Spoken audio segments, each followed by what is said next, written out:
By noon, the sun was bright enough to make the whole city look honest, but what my friends did to me that day was anything but honest. They laughed as they pushed me toward a tiny cafe on the corner of Maple and 3rd, telling me I was about to meet the woman of my dreams, but their smiles were too wide, their eyes too guilty, and deep down, I knew I had been turned into the punchline of another cruel joke. I almost walked away before opening the door. I almost saved myself the embarrassment. But if I had, I never would have met the woman who changed my life forever. Before we begin, if you believe in kindness, second chances, and the idea that one unexpected moment can change everything, please like this video, comment your thoughts, share it with someone who needs hope today, and subscribe to Ancient Truth for more emotional stories that remind us what truly matters. My name is Kieran Vale, and before that Saturday afternoon, I had become very good at disappearing in plain sight. I worked at a small printing shop downtown, lived alone in a one-bedroom apartment above a laundromat, and spent most of my evenings reheating food I barely tasted while listening to other people laugh through the thin walls. I was not ugly, not exactly, but I carried sadness in a way people noticed before they noticed anything else. My shoulders slouched, my clothes were simple, my eyes always looked tired, and after years of being told I was too quiet, too awkward, too serious, I had started believing I was the kind of man people invited only when they needed someone to laugh at. My so-called friends were the loud kind of people who made every room feel like a stage. Bram, Oscar, and Tavio had known me since college, though I sometimes wondered if knowing someone for a long time was the same as caring about them. They loved teasing me about being single. They joked that I could make a wedding feel like a funeral. They said I needed confidence, a haircut, better shoes, a personality. I laughed along because it was easier than admitting each joke landed somewhere deep and stayed there. So when Bram announced that they had arranged a blind date for me, I should have known better. They told me her name was Maribel, and they described her with such ridiculous exaggeration that even I understood something was wrong. They said she was perfect for me, then exchanged looks and swallowed laughter. They insisted I wear my best shirt and meet her at Sunrail Cafe at 12 sharp. I asked why she would want to meet me, and Oscar clapped my back so hard my chest tightened. He said, "Maybe miracles happen, Kieran." They all laughed after that, and I smiled because I had trained myself to smile when something hurt. Sunrail Cafe was crowded with Saturday brightness. Golden light poured through the windows. People sat with iced coffees, pastries, shopping bags, and easy conversations. I stood outside for a full minute, looking at my reflection in the glass. My collar was uneven.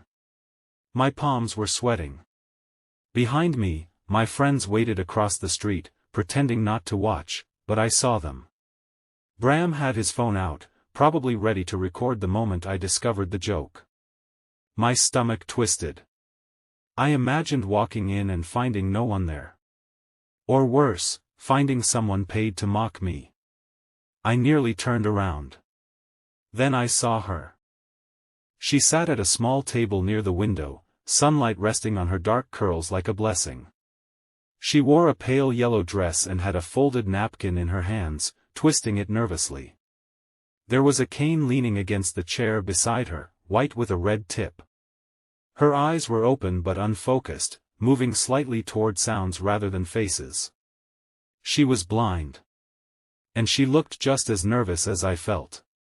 For a moment, I forgot my humiliation. I forgot my friends. I forgot the joke. All I saw was a woman waiting with quiet courage in a room full of strangers.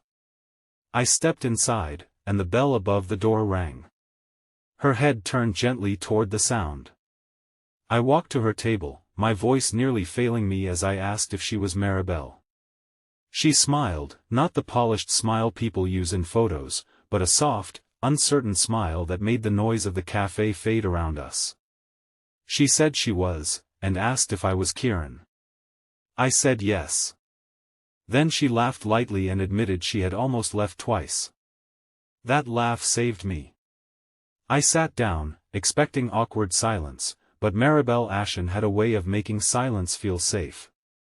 She told me she worked at a children's library, organizing audiobooks and reading sessions. She said she had lost most of her sight at 17 because of a rare illness, and for years afterward, people spoke to her like she had become breakable.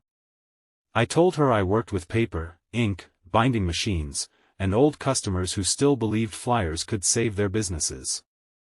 She smiled at that. She asked what color the cafe walls were, and I told her they were the color of warm bread. She asked what the sky looked like, and I said it was painfully blue, the kind of blue that made you forgive the morning. She became quiet after that. Then she said, "You describe things like you're afraid they'll disappear." No one had ever understood me that quickly. Outside, I noticed Bram raising his phone, grinning. Heat rose in my face. Maribel sensed the change in me. She asked what was wrong. I wanted to lie, but something about her made lying feel disrespectful. So I told her the truth. I told her I thought my friends had set us up as a joke. I told her they were outside watching. I waited for her to feel insulted, to stand up, to leave. Instead, she folded her hands and breathed in slowly. Then she said, "Maybe they meant to make us feel small. But we don't have to obey." Those words struck me harder than any insult ever had. So we stayed. We ordered lemonade and sandwiches. We talked for 2 hours in the middle of the afternoon while sunlight moved across the table. She told me how people often confused pity with kindness. I told her how I had spent years laughing at jokes that were really wounds. She said loneliness was not always being alone, sometimes it was sitting beside people who never asked if you were hurting. I stared at her, stunned by the feeling that someone had opened a locked room inside me and stepped in gently. When we finally left the cafe, my friends were still nearby, though their laughter had faded. Bram tried to call out something clever, but the words died when Maribel turned her face toward him and said, calmly, "Thank you for introducing me to someone kind. I hope one day you understand what kindness is." Then she took my arm, not because she was helpless, but because she trusted me for that short walk, and together we crossed the bright street like two people leaving one life and entering another. After that day, everything changed slowly, then all at once. I began visiting Maribel at the library during lunch breaks. I watched her sit with children in a sunny reading room, her fingers moving across braille pages while her voice turned stories into living things. Children adored her because she never rushed them. She remembered their favorite animals, their fears, their little victories. One boy named Nilo, who stuttered badly, only read aloud when Maribel sat beside him. She told him brave voices did not have to be smooth. I stood in the doorway one afternoon and felt something in me loosen. Maribel made me want to become someone I would not be ashamed to be. But change is never clean. My friends did not like seeing me happy. They mocked me for spending time at the library. They said Maribel was using me. They said I was confusing gratitude with love. One evening, Bram admitted they had matched us because they thought it would be funny to set the saddest man with the blind girl. He said it like it was nothing, like cruelty became harmless if you called it comedy. I remember standing under the white lights of a grocery store parking lot, holding a bag of oranges, realizing I had spent years begging for respect from people who had none to give. That night, I blocked their numbers. It hurt more than I expected. Losing people hurts even when they were bad for you, because part of you still grieves the years you tried to make them love you properly. For days, I felt hollow. I worried Maribel would leave once she saw how little I had without them. But when I told her, she simply reached across the table and found my hand. She said, "Empty space is not always loss, Kieran. Sometimes it is room." Room. I had never thought of my life as something that could still make room for better things. Spring deepened. The city grew warmer. Maribel and I spent Saturdays walking through daytime markets where vendors called out prices and children chased bubbles between fruit stands. I described everything to her: red strawberries stacked like little hearts, old men playing chess beneath umbrellas, a woman selling blue glass earrings that flashed like pieces of sky. Maribel listened with her whole face. Sometimes she would describe things back to me, not as they looked, but as they felt: the cinnamon smell of a bakery, the rhythm of pigeons lifting off the pavement, the way sunlight touched her skin before a cloud passed. I fell in love with her on an ordinary afternoon. There were no fireworks. No music. Just Maribel standing in the library courtyard, laughing as a group of children tried to teach her a clapping game. Her cane leaned against the bench, her hair moved in the breeze, and the sun poured over her shoulders. I watched her and realized love was not thunder. Sometimes love was quiet recognition. It was the soul whispering, "There you are." But Maribel was afraid too. One evening, as we sat on the steps outside her apartment building, she told me people had left before. Some loved the idea of being needed, but not the reality. Some admired her strength until her life required patience. Some treated her blindness like a tragedy they could heroically endure for a while, then grew tired when they realized she did not need saving. Her voice trembled when she asked if I would someday resent the things she could not see. I told her the truth. I said she had helped me see more in 3 months than I had seen in years. She cried then, quietly, with her face turned toward the warm evening air. I did not try to stop her tears. I only sat beside her, my shoulder touching hers, understanding that healing was not the absence of pain. Healing was finally having somewhere safe to put it. Months passed. I became different. Not louder, not magically confident, not transformed into someone from a movie. I was still quiet. Still awkward sometimes. Still the man who overthought text messages and apologized to chairs when he bumped into them. But I stopped shrinking. I started taking photographs of the city so I could describe them to Maribel later. I began writing small stories for the children at her library, stories about lonely moons, stubborn sparrows, and boys who learned that softness was not weakness. The first time Maribel asked me to read one aloud during story hour, my hands shook so badly the paper rattled. But the children listened. Maribel sat in the front row, smiling like she had always known I had a voice worth hearing. Then came the day of the library fundraiser. The event was held outside under white tents in the full brightness of afternoon. Families gathered on the lawn. There were balloons, lemonade stands, donated books, and a small wooden stage.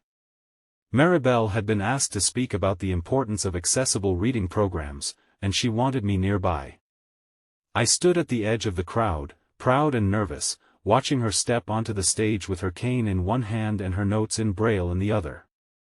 Then I saw them.